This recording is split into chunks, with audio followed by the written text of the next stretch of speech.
বৃহস্পতিবার গুয়াহাটির নেটফি হাউসে অনুষ্ঠিত হল third north east export promotional meet. এই বৈঠকে উত্থাপিত হয় ঢাকা গুয়াহাটি সরাসরি বিমান পরিষেবা চালুর কথা।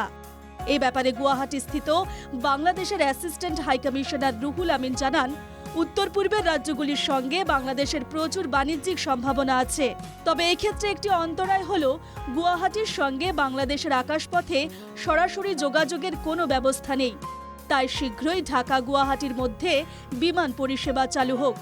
I see a huge potential between Bangladesh and Northeast in terms of trade and connectivity. But due to lack of air connectivity, a lot of things are not happening, which could happen. We are always in favor of having Dhaka-Guwahati flight, definitely. I'm sure Assam government and also government of India is working on it. Once we have that connectivity, definitely people will come closer, trade will grow, and definitely it will be a win-win situation for Bangladesh and also Assam and Northeast India. এদিনের বৈঠকে উপস্থিত ছিলেন কেন্দ্রীয় মন্ত্রী পবিত্র মার্ঘেরিটা।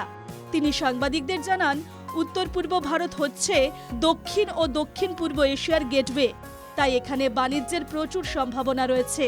সরকার সে কথা মাথায় রেখেই বিভিন্ন পদক্ষেপ নিচ্ছে। Yes, Northeast India is a strategic location and it's a gateway to the Southeast Asia, and our Northeast India is endowed with natural resource, manpower, culture, history and a strong legacy.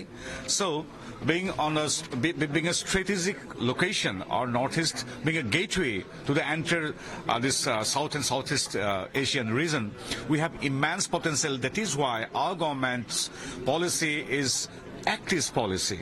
So the process has practically begun already, as and when Prime Minister Narendra Modi ji took charge as the Prime Minister of this country.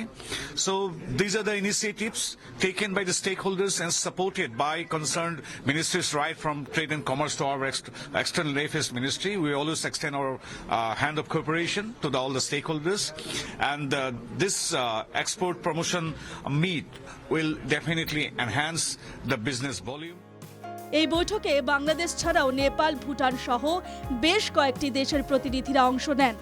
উত্তর পূর্ব ভারতের সঙ্গে প্রতিবেশী দেশগুলির বাণিজ্যিক সম্পর্ককে আরও মজবুত করতে এই বৈঠকের আয়োজন করা হয়।